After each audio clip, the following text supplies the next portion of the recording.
Oh, I don't know what I'm going to say, but just talk a bit about social distancing. This is my first video I'm going to put up. It's a bit of a sad time to do it. Before anybody says we're on lockdown and I shouldn't be riding my bike, I'm a key worker and this is my mode of transport I use, so we can just put that one to bed. But social distancing, 2 metres apart, various reasons. You hear why, some are saying it's not far enough, but 2 metres to try and help reduce the spread of coronavirus or COVID-19, whichever you want to call it. Now, it's quite important because this thing could kill you, you don't know. It's not very picky. We was told originally it will only kill the elderly and the sick, but now we've had young people dying from it as well. So it's pretty scary times, everybody's in, and we got a social distance.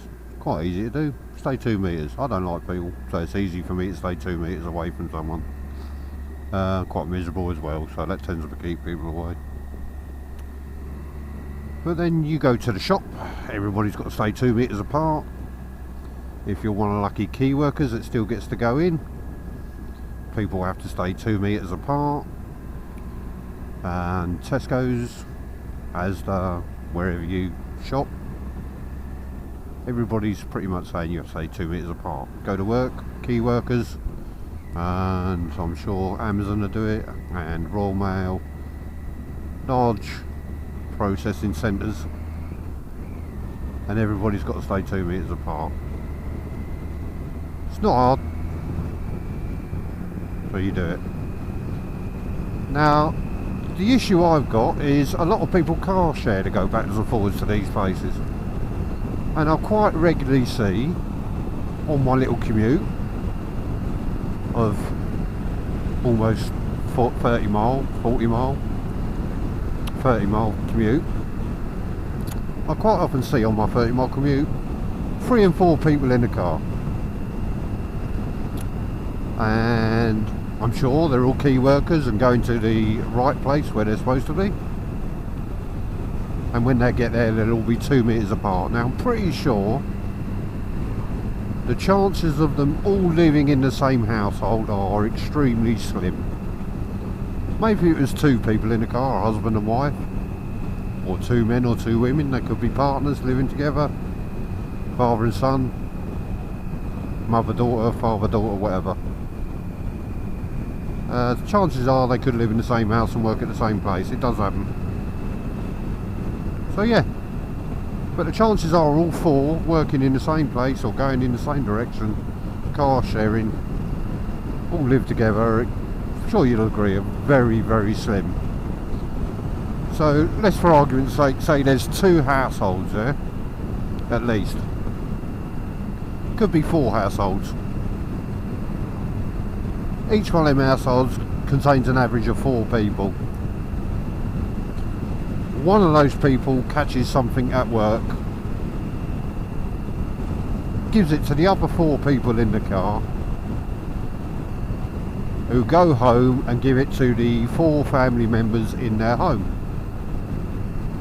Now, among those family members there may be somebody with underlying medical conditions, asthma, COPD, who currently his condition is not severe enough that they need to isolate for 12 weeks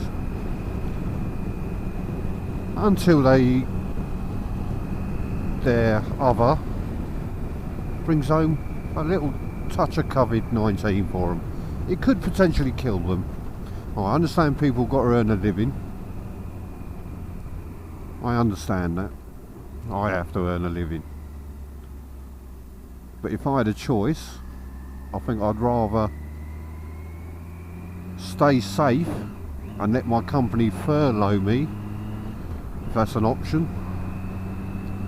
for 80% of my wages. Well, that's another thing, the furlough scheme.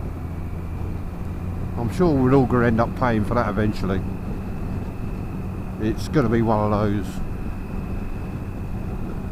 that's going to come back intact.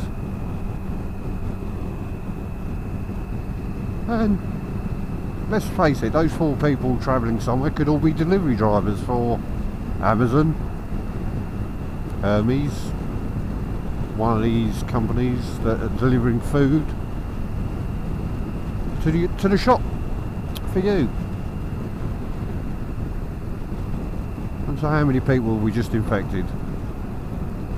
This is real scary, and I don't think enough is known about this virus to be blasé. And today, Thursday the 9th, the government has just announced that they're not lifting the lockdown. It's going to continue. I haven't seen they said how long for yet. I'm sure that's coming, and it'll just be a rolling lockdown. Personally, I think they need to do a harder lockdown and increase the social distances. Police are now saying, right, you had 3 weeks grace under lockdown, we're going to start issuing fines. Fines of up to £1,000 for any unessential journeys or social gatherings, or, I mean, come on, people are having parties and barbecues, inviting their family over. Well, come on, if you love your family, you'd rather miss them for a few weeks than they give something to you, you give something to them, and then not be around forever. Because believe me, nobody's invincible. Children, adults, the elderly, we're all at risk, and it could get us all. And we just don't know enough. And nobody's invincible. Absolutely nobody. It's coming for you, so please, I mean, the message is quite clear. Stay safe, stay apart. And yes, please, hopefully we can get through this. Everybody seems to think there'll be a cure for this shortly. Now, God hope there is. But these things take months to generate. And once they get a cure, or a vaccination, or whatever you want to call it, once they get that, then they've got to manufacture it and then get it out there. And believe you me, Johnson & Johnson, Glaxo's, they're all looking at it, and it'll be to earn money. It won't be free. I'm not saying you'll have to pay for it personally, but at the end of the day it will have to be paid for. Because these people ain't in the business of losing money, so please, just everybody, stay safe. There's lots of adverts out there about protecting the NHS. Speak of the devil, God bless you. Protect the NHS, stay home, save lives. Another reason for that could be that the NHS is already fully stretched with the 60-something thousand COVID cases they've got. Almost over 800 people dying a day. Having to build emergency hospitals. The last thing they need is you going out on a jolly joyride, having an accident, because accidents do happen, no matter how careful you are.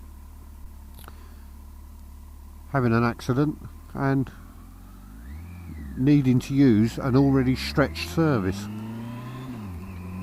And you could be taking that vehicle, that emergency crew, that a hospital bed, away from somebody that absolutely desperately needs it. So it's another reason to stay home, stay safe. Yeah, that's a good one. Wash your hands, wash your hands. People should be doing that before the coronavirus. Well, you've got a lot of dirty people out there that didn't, so apparently we've got to tell them to now.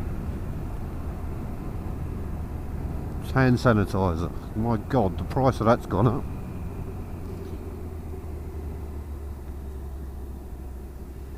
So, in short, stay safe, keep yourself safe, protect the NHS, protect yourself, protect your family, because they mean more than a lot of people. You don't want to have to be burying someone, because I mean at the moment you got a funeral, not everybody can go to it, they're not allowing it. So stay home, stay safe, protect yourself, and hopefully a vast majority of us will get out of this fine and all be good. Bit of a downer for my first ever vlogging interview, but it's just something I feel had to be said. On the other side, if some of you are wondering, the bike is a Kawasaki GTR 1400, just 5 years old. I've only had it in 2 days time. I would have had it a year. Very nice bike, and some of you may recognise the town I'm in. If you see me on a black GTR, give us a wave and say. And again, I'm not out on a joyride or a jolly, I'm actually commuting because I'm a key worker. So all the best, stay safe, look after yourself, and we'll all get through this. Thank you.